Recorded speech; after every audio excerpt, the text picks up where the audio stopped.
What's going on, guys? Angry Manduke here again, and what am I angry about? Phillips Route 66. Apparently the one in Howell, Indiana. H-O-W-E. So anyway, this is the story of my first day. I had this truck for a day already, and I spent the day in it, but I was waiting for a permit to come in. I got the permit for it, so I left on the road. I picked up a load, I dropped off a load. That went well. I went, picked up another load in northern Ohio, in a blizzard, Winter Storm Harper. I'm supposed to head back down to Indianapolis to drop the load.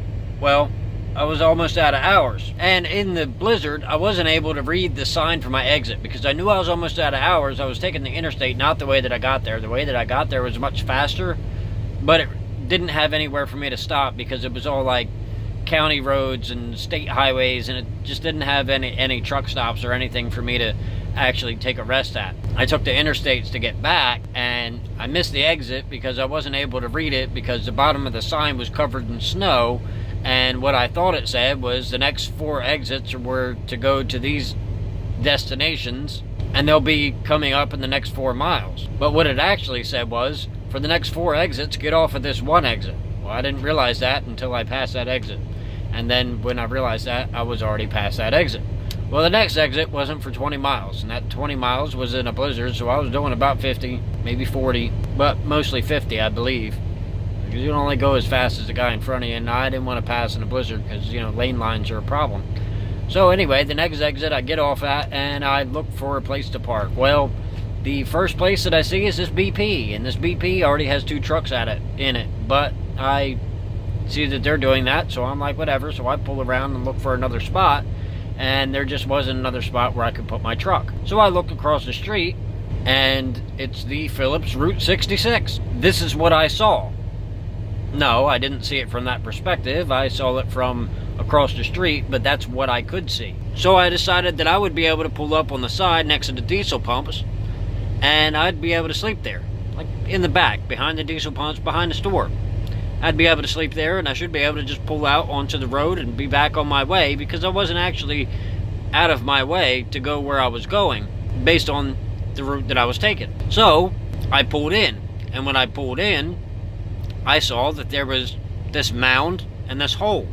Well, I didn't see the hole because the mound was there, but from the street I was not able to see that mound because it was all covered in snow, but it all looked the same to me. It looked like it was a flat lot that just hadn't been plowed, which it wouldn't have been. But it was well illuminated because there were street lights all around it, and I kind of figured they belonged to the business.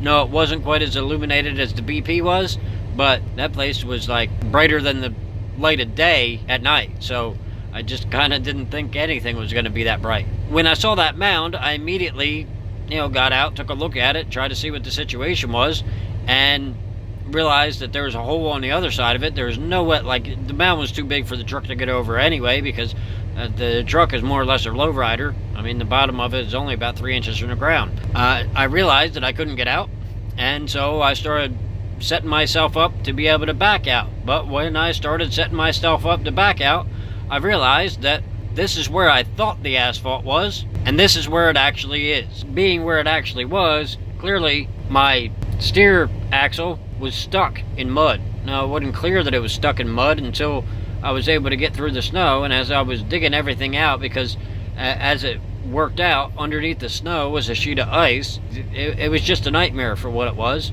My drives were on ice, but there were asphalt underneath the ice.